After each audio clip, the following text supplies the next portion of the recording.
sound of a sizzling pan. Gentle Spanish guitar music starts in the background, speaking with excitement and a touch of mystery. Okay, let me tell you about the craziest, most unbelievable food experience I've ever had. It all started with a text message in English, a totally random, cryptic text from a number I didn't recognize.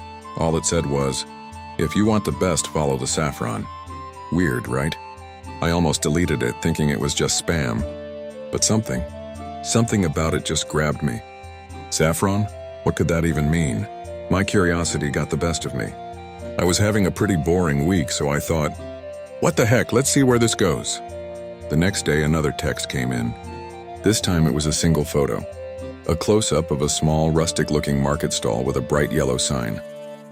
No address, no name, just the picture. I zoomed in, trying to find any clue. After about 10 minutes of playing detective, I spotted a faint street sign in the reflection of a window. I typed it into my GPS, and it led me to a part of town I rarely ever visit, a maze of old, narrow streets. I felt like I was in a movie on some kind of scavenger hunt. I found the market, and just like in the picture, there was the stall with the yellow sign.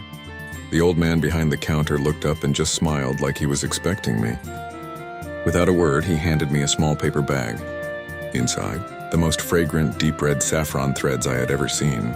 And at the bottom of the bag, a small hand-drawn map with a single red X marking a spot by the coast. This was getting more and more surreal. The next day, I followed the map. It took me on a 2-hour drive out of the city, down winding country roads until I reached a tiny hidden cove.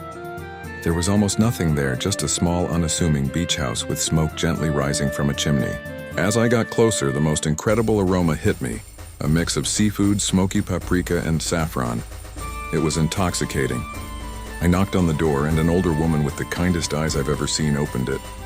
She just nodded and gestured for me to come in. And there, in the middle of her kitchen, was the biggest pan I have ever laid eyes on. It was a paella pan, at least a meter wide, sizzling over an open fire. It was a masterpiece.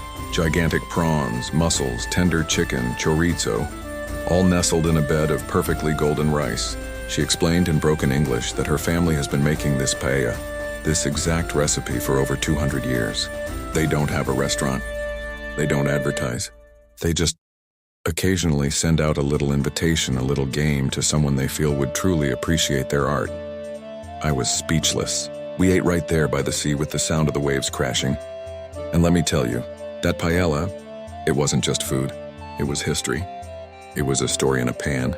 It was, without a single doubt, the most incredible paella I will ever have in my entire life. All thanks to a random text in English.